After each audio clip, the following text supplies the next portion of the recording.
Hey, Union. I'm John Tomlin. Thanks for watching News on the U. Finally, some nice weather. No rain, none of that snow crap. In fact, it was so nice, we decided to do the show outside today. Happy holidays. It was 420 to all you people out there who celebrated on Friday. I don't really know what that is, but I know it's fun. Who knows? We'll see. Anyway, great show for you this week. As always, we will start with the news.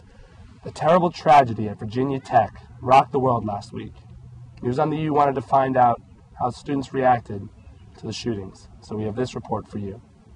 I started watching CNN at around 10 in the morning before most people had heard about it. I actually started talking about it immediately. I called my parents. I was just coming back from a really hard day of class, and I thought that I had a really horrible day, and then I heard about it. I was actually coming out of a stats test, and I'd been studying all day, so I didn't hear anything about the news, and someone told me on my walk back. At first, I kind of didn't even really believe that it had happened because it's just such an awful, awful thing. But as time went on, you just think it's really scary that there's someone out there like that could happen to. I honestly, almost started crying when I heard about it. I was horrified. The first thing I thought of was, if it was my friends or if it was me or anyone, and just any of those people there. That's all I thought about. I was especially surprised because it was on a college campus. I thought that by that age, people, I guess more mature, a little bit more stable, but I guess it could affect anyone. Just as the numbers kept rising, it just obviously affected everyone's day, and just it's very upsetting.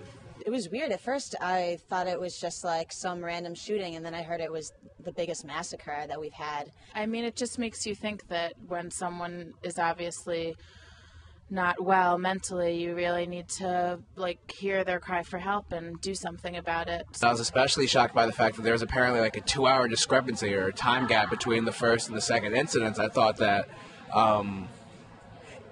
although the average college campus obviously doesn't have to deal with these sorts of things, they would have been a little bit more organized about tackling the issue. So Outrage kind of with the school that I realized that they weren't really getting communication around to the campus, and email-wise, I just was kind of upset with how they were handling it. For someone our age to be able to walk into a gun store and walk away with a couple handguns, I don't understand that. How do you use one event that in all conceivable terms happened in total absurd fashion and use that as a political excuse to somehow support the Second Amendment or anything? It's like, Jesus Christ, you're using 34 deaths to validate your political beliefs. It's like you're objectifying death.